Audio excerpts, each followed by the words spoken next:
असम के दिल में बसा एक छोटा सा गांव था मुकालमुआ। हरी भरी खेतों, बांस के झुरमुटों और नदी की मीठी लहरों के बीच बसा ये गांव दिन में जितना खूबसूरत दिखता था, रात में उतना ही रहस्यमय हो जाता था। लोग कहते थे कि मुकालमुआ में एक पुरानी हवेली है जिसे कोई छूने की हिम्मत नहीं करता। उस हवेली के बारे में कहा जाता था कि वहां से रात को औरतों के रोने की आवाजें, घंटियों की झंकार और कभी-कभी किसी के कदमों की थाप सुनाई देती थी। गांव के बुजुर्गों का मानना था कि उस हवेली में मुकालमुआ की चुड़ैल रहती है। वो औरत जो कभी इसी गांव की थी, लेकिन अब मौत से भी ज्यादा डरावनी बन चुकी थी।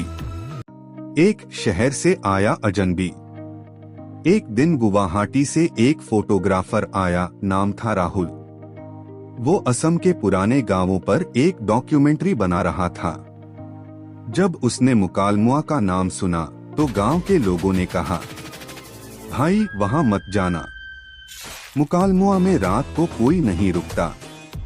पर राहुल को तो बस रहस्यों की तलाश थी। वो मुस्कुराया और बोला, अगर डर ही सब कुछ तय करे तो कहानी कौन बताएगा। राहुल शाम तक मुकालमुआ पहुंच गया। गांव की मिट्टी से आती नमी की खुशबू और हवा में हल्की ठंडक, सब कुछ शांत था, लेकिन उस सन्नाटे में कुछ अजीब सी बेचैनी छिपी थी।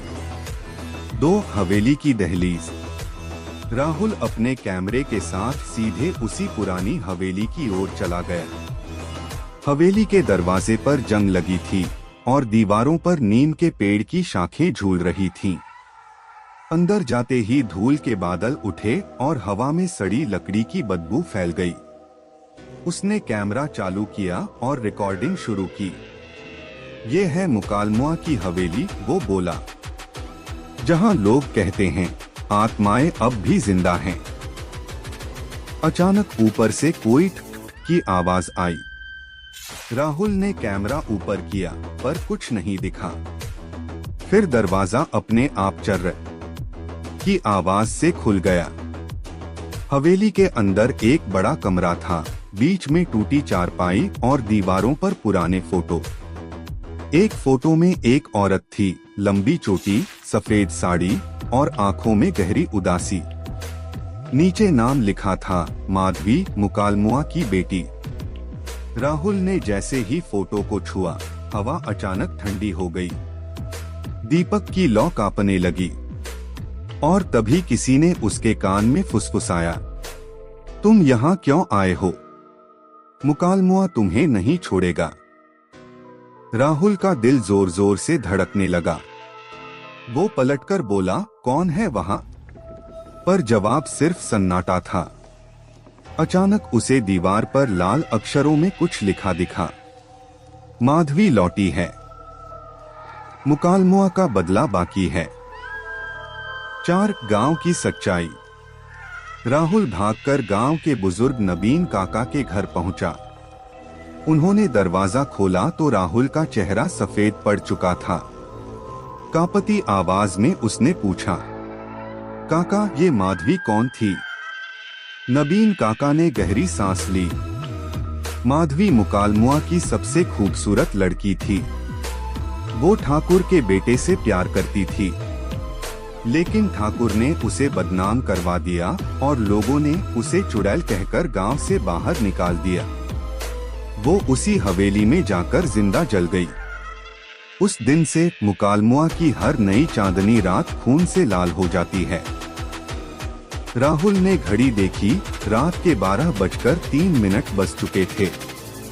बाहर से फिर वही आवाज आई, ठक ठक ठक, जैसे कोई उसके नाम से पुकार रहा हो। राहुल फिर हवेली की ओर भागा। उसे सच जानना था।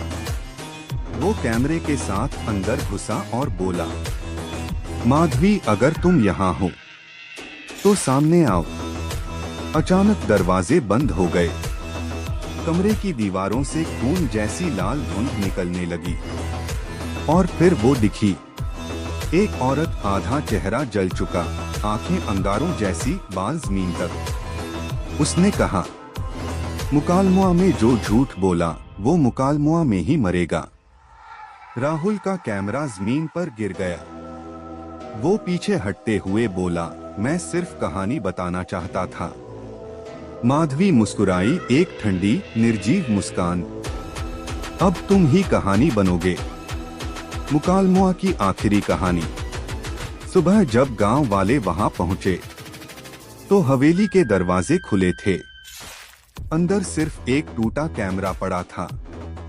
उसके फुटेज में दिखा राहुल का डर से कांपता चेहरा और पीछे लाल परछाई जो धीरे धीरे कैमरे की ओर बढ़ रही थी। किसी ने उसे फिर कभी नहीं देखा, पर जब भी कोई नया शख्स मुकालमुआ में आता है, रात को वो हवेली से किसी की आवाज सुनाई देती है। मैं हूँ माधवी, मुकालमुआ की बेटी। और कैमरे की लाइट अपने आप चालू हो जाती है।